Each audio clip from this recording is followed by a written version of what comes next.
The main targets of this attack were Ukrainian cities, people, and the energy sector. This was a very audacious and in many ways demonstrative strike, says Volodymyr Zelensky. Ukraine is working with its partners to acquire additional Patriot systems. And of course, it is very difficult to counter ballistic and aeroballistic missiles. Only a few systems in the world are capable of shooting down such missiles and doing so effectively. And to cover our entire territory, we need significantly more systems and many more missiles for these systems. We are working with our partners with America to purchase additional Patriot systems. In Dnipro, a search and rescue operation has been ongoing since morning. They searched for a man under the rubble of a building, and by evening his body was recovered. So the number of victims in the city is now 3. During the night, the Russians launched a massive attack on Dnipro with drones and ballistic missiles. The greatest destruction was suffered by an apartment building in a residential district. A Russian drone crashed into the building at the level of the 5th floor, injuring 12 people, including children. Sofia Moskalenko will tell us about their condition and how the search operation unfolded. Dnipro endured a massive attack last night.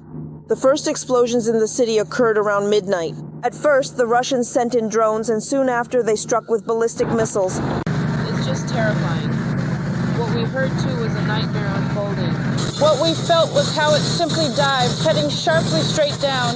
Honestly, I thought we were about to lose our home, that maybe we wouldn't make it either. I don't know.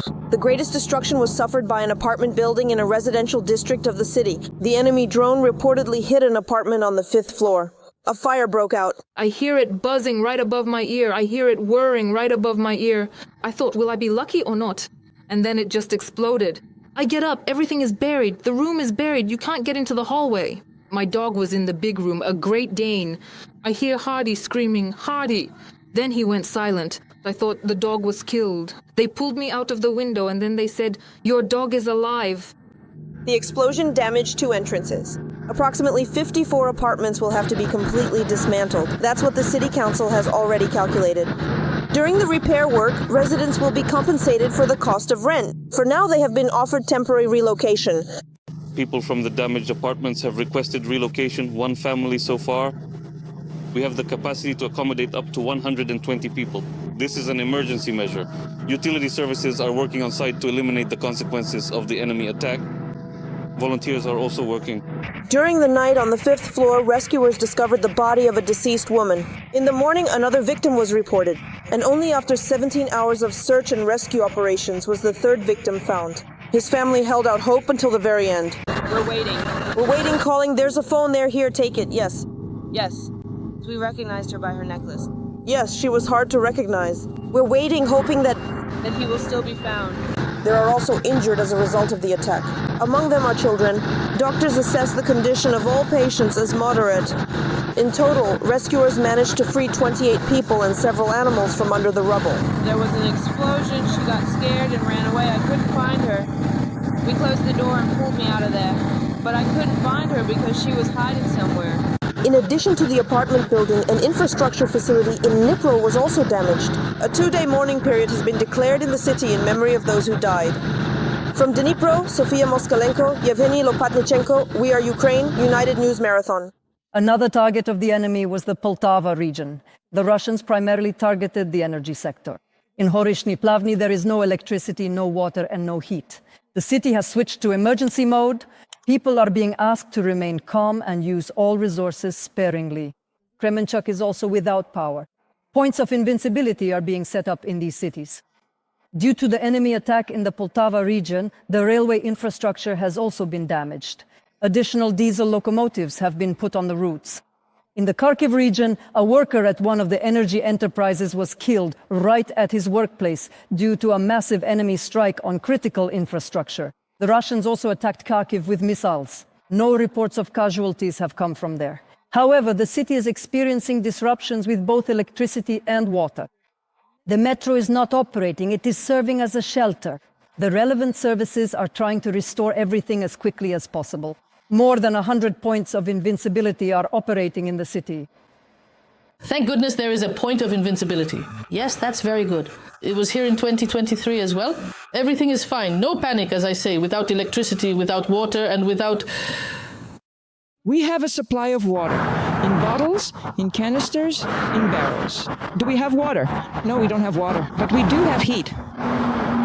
And we have electricity. Thank God. Patience, yes, we are just enduring and hoping for the best. The Russians also attacked Kyiv and the region during the night. In the capital, rescuers responded to 2 calls in the city center in Pokrovsk.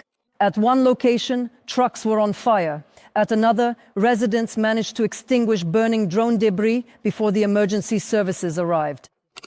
There is no significant destruction in Kyiv, but in the region, houses and cars were damaged and 5 people were injured. And Ukraine is striking back in response. Last night, our drones caused explosions in Russia's Engels and Saratov. In the Volgograd region, the Bilozerska electrical substation, the largest in the area, was damaged. Several districts have been left without power. Online reports mention a fire near the Ryazan oil refinery and explosions near the Kursk thermal power plant. The entire city of Belgorod is currently without electricity. Meanwhile, the situation on the Pokrovsk front remains extremely difficult. According to the military, Russian forces are present in the urban areas of Pokrovsk and Mirnohrad. The enemy is infiltrating in small groups and trying to disrupt the logistics of the defense forces. Since the beginning of the day alone, the occupiers have tried to push our soldiers from their positions 57 times. The main goal of the Russians remains the rapid occupation of the city. Nearly a third of all battles on the front are taking place in Pokrovsk. And the court has placed under arrest the battalion commander who, despite a categorical prohibition from the general staff, assembled more than 100 soldiers on November 1st in the Dnipropetrovsk region. Earlier, the State Bureau of Investigation charged him with official negligence during martial law. When he brought the soldiers out for a ceremonial award presentation, the enemy took advantage of the situation. The Russians struck the unit with 2 ballistic missiles and 3 Geron drones. 12 of our soldiers and 7 civilians were killed and another 36 soldiers were wounded, according to the Prosecutor General's office. The commander faces up to 8 years in prison. Having pocketed more than 13 million hryvnias, he hid in the forest with the money, having stocked up on food and a tent. The Pokrovsk district court has arrested for 60 days the head of one of the capital's police departments, who fled after taking physical evidence from one of the cases. His bail was set at the amount he stole, more than 13 million. And if you think that the Kyiv cop was hiding out in the forests of the Kyiv region, you're mistaken, because he managed to make it all the way to Dnipro in the Rivne region. He fled in a van he had bought in advance, and besides a tent, he had a charging station with him, stocked up on food, and brought a tent. It was in this tent, surrounded by bags of cash, that he was sitting when they found him. And now the border crossing points on the Ukrainian border have resumed operations. The State Customs Service reports that they have already started processing citizens and vehicles for entry and exit. For several hours, border crossing operations were suspended because after a massive Russian attack on Ukrainian energy facilities, there was no electricity. The most difficult situation with queues is being recorded at the Staro-Kozachi and Palanka border crossing points. Due to the fact that border crossing operations were not being carried out, the queues gradually started to build up. But it's worth noting that we're not talking about hundreds of vehicles in each direction. As of now, although the queue has grown somewhat, it's still just dozens of vehicles. That is, first and foremost, I'm talking about the borders with European Union countries. Almost 4.5 million. That's how many Ukrainians have been granted temporary protection by EU countries. But as soon as the permit for men aged 18 to 22 to leave came into effect, the EU recorded a significant influx of refugees from Ukraine. So significant, in fact, that the EU is preparing to wind down temporary protection programs. Which countries have already started doing this? What should we expect next? Are our compatriots at risk of deportation? Anna Hrishina looked for answers to all these questions. A little over a year remains until the temporary protection for displaced persons expires. However, Europeans are already changing the rules of hospitality. Belgium has made it more difficult for Ukrainians to be accepted. First, they need to rent housing, and only then can they apply for a residence permit. And in practice, this is hardly realistic. And those who have been here since the beginning of the full-scale war are being stripped of social benefits en masse. Germany is also tightening its belt, closing down one of the largest shelters in Berlin, which back in 2022 took in at least 5,000 Ukrainians. At that time, the Old Tegel airport building was converted into a dormitory. They installed bunk beds in the terminals, set up a kitchen, and built shower cabins. But now the city authorities have other plans for this building, so the residents are being urgently relocated to other shelters. Decentralized accommodation means distributing the load among many parties and fostering good neighborly relations. Kancel Kiziltepe, Berlin Senator for Labor, Social Affairs, Equality and Integration. Ireland has halved the period of stay for newly arrived Ukrainians in state accommodations, reducing it to 30 days. And those who have already integrated and are working are required by the government to pay rent of up to €240 per week. Ireland explains the tightening of rules by the overload of its migration system. They say that since September, the influx of our citizens has doubled. And they are considering the possibility of encouraging Ukrainians to return home by offering a payment of €10,000 for doing so. Obviously, this puts pressure on the availability of housing that we provide, because we have a limited number of available places. And if the number of migrants continues to grow, as we saw in September and October, we will have to look for more housing.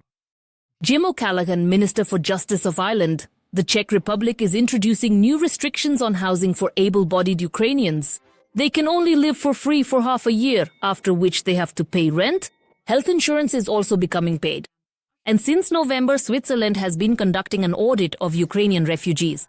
Temporary protection status will be granted only to those arriving from dangerous regions. Meanwhile, applications from Ukrainians from the western regions will be considered on an individual basis, and in case of refusal, they will be deported. The Netherlands is already charging Ukrainians who live in municipal shelters. For example, for a family of 4, this now costs €1,500 per month.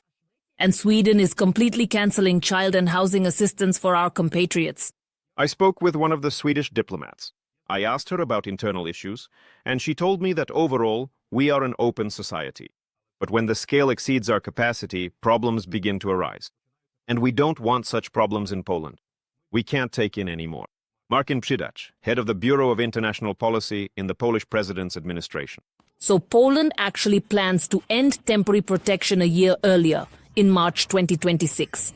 That means that nearly 1 million Ukrainians currently there will need to either change their residency status or return home. Anna Hrishina, European Bureau, Ukraine, United News Marathon. A powerful typhoon is raging in Asia. The worst situation is in the Philippines, where thousands of square kilometers are flooded. There are already more than 200 fatalities. The day before, the disaster reached Vietnam. Hundreds of houses have been destroyed, trees have been toppled, and roads are blocked. More than 1 million people are without electricity. To deal with the aftermath of the disaster, the authorities have mobilized nearly 300,000 military personnel. The situation may worsen in the near future as a new typhoon is heading towards Southeast Asia. It will reach the Philippine coast as soon as tomorrow. Meanwhile, in Brazil, a powerful tornado has almost completely destroyed an entire town. In Rio Bonito do Iguaçu, in the south of the country, nearly 80% of buildings have been damaged. 5 people have died and more than 100 have been injured. Dozens are in critical condition. The tornado was preceded by heavy rains and strong winds. People simply didn't have time to recover from those before they were hit by another disaster.